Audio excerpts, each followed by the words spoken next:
ওম শান্তি। 22-1-1969। অব্যক্ত বাপ-দাদা, মধুবন। দুপুরের ভোগের পর সূক্ষ্মবতনের বার্তা। গুলজার দাদিজি বলছেন, আজ আমি যখন সূক্ষ্মবতনে বাবার কাছে গিয়েছিলাম, ব্রহ্মা বাবা সেখানে আমার সাথে দেখা করেছেন, ঠিক যেমনভাবে তিনি সাকারে সবার সাথে দেখা করতেন। বাবা বললেন, বাচ্চাদের ভোজন অনুসারে বাচ্চি তুমি আজ দেরিতে এসেছো। আমি বললাম, বাবা তোমার তো দুপুরের ভোজনের সময় ছিল 1:30টা। তখন বাবা বললেন, বাচ্চি, বাবা যখন বাচ্চাদের সাথে ভোজন করতেন তখন বাচ্চাদের সময়ই বাবা ভোজন খেতেন। তুমি আজ দেরি করে এসেছো। শিব বাবা ব্রহ্মা বাবাকে বললেন, এটিকে গ্রহণ করো। তারপর বাবা দেখালেন, বাবা যেমন অফিসে চেয়ারে বসে চিঠি লিখতেন ঠিক তেমনই সেখানেও একই চেয়ার, একই প্যাড, একই পেন্সিল রাখা আছে। আমি অবাক হয়ে গেছিলাম যে এইসব জিনিস সূক্ষ্মবতনে কিভাবে এলো। তারপর বাবা আমাকে একটা হাতে লেখা চিঠি দিলেন। আমি এটা পড়লাম। ওই চিঠিতে লেখা ছিল যে যে বাচ্চারা অব্যক্ত স্মৃতিতে স্থির হয়ে আছে সেই বাচ্চাদের সাথে বাপ দাদা অব্যক্ত মিলন মানাচ্ছে। আর দ্বিতীয় পৃষ্ঠায় লেখা ছিল, বাচ্চারা, বাপদাদার সাকার রূপ থেকে তোমরা যে শিক্ষা পেয়েছো তা প্রসারিত করতে থাকো। এখন আর ভুলে যেও না, সদা স্মরণে থাকো। তারপর বিদায়ের সময় বাবা যেমন আগে পত্রে সই করতেন ঠিক তেমনই আজও সই করলেন। বাবা বললেন যে, বাচ্চি, আমি সময় মতো চিঠিও লিখেছি আর ভোজনের জন্য অপেক্ষাও করছিলাম। বাবা বললেন যে যদিও বতনে সবকিছুই আছে কিন্তু যজ্ঞের ভোজনের স্বাদ আলাদা হয়। তারপর বাবা এই বলে ভোজন গ্রহণ করলেন।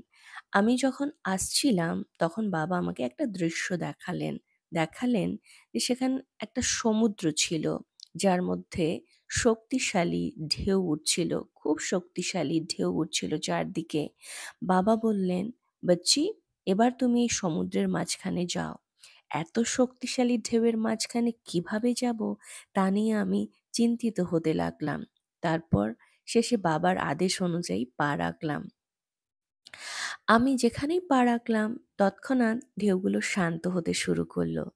তারপর আমরা দেখলাম যে বাপ-দাদা আমি দেখলাম যে বাপ-দাদা দুজনেই সমুদ্রের মাঝখানে ছোট, ছোট নৌকো রেখেছিলেন। কিন্তু সমুদ্রের ঢেউ আসার সাথে, সাথে কিছু, কিছু নৌকো অদৃশ্য হয়ে গেছিল। আর কিছু, কিছু ঢেউয়ের সাথে এদিক ওদিক ঘুরতে লাগলো। আর কিছু, কিছু নৌকো হাজারো ঢেউয়ের মাঝেও যেমন ছিল তেমনই রয়ে গেল। আর আমি ওই দৃশ্য দেখাতে ব্যস্ত হয়ে পড়লাম। তারপর ওই দৃশ্য শেষ হয়ে গেল। বাপ-দাদা বললেন যে, বাচ্চি, বাবা এই খেলাটি বাস্তবে তৈরি করেছেন। পিতার সাথে থাকা সন্তানদের জীবনের নৌকো টলবে না কখনো। এই সমুদ্রে তোমরা পরীক্ষা এই মুহূর্তে তোমরা পরীক্ষার সমুদ্রের মাঝখানে হাঁটছো। তাই যাদের সংযোগ অর্থাৎ বুদ্ধির যোগ বাপদাদার সাথে থাকবে, যাদের হাত বুদ্ধিরূপী হাত বাপদাদার হাতে থাকবে, যারা বাপ-দাদার সাথে যোগযুক্ত থাকবে, তাদের জীবনরূপী নৌকা না দুলবে, না ডুববে। বাবা বললেন, বাচ্চারা, তোমরা যদি জীবনরূপী সাগরের এই সমুদ্ররূপী ঢেউ আশাকে নাটকের একটা অংশ বলে মনে করে চলো, তাহলে তোমরা কখনো দলাচলে আসবে না, অচল থাকতে পারবে। আর যাদের বুদ্ধিযোগ বাবার সাথে আলগা হবে, তারা দোদুল্যমান হতে থাকবে। তাই সমস্ত বাচ্চাদের নিজেদের বুদ্ধির সংযোগকে, বুদ্ধিরূপী হাতকে শক্তিশালী করার জন্য আর বাবার সাথে যুক্ত হয়ে থাকবার জন্য যত্নবান হতে হবে।